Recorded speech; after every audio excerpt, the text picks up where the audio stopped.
Okay, so imagine you're looking for a toy in your room. An absolute way to find the toy would be to tell someone exactly where the toy is in your room, like it's on the top shelf, next to the green dinosaur.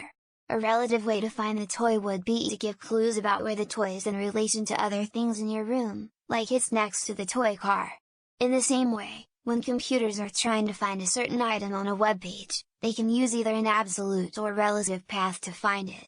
An absolute path gives the exact location of the item on the web page, while a relative path gives the location of the item in relation to other items on the web page.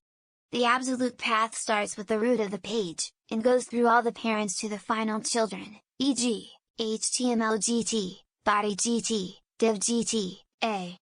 Relative path starts from the context where it's looking for the element, e.g., //a at class equals home. So to put it simply, relative path tells where an element is in relation to another element, while absolute path tells the exact location of an element in the web page.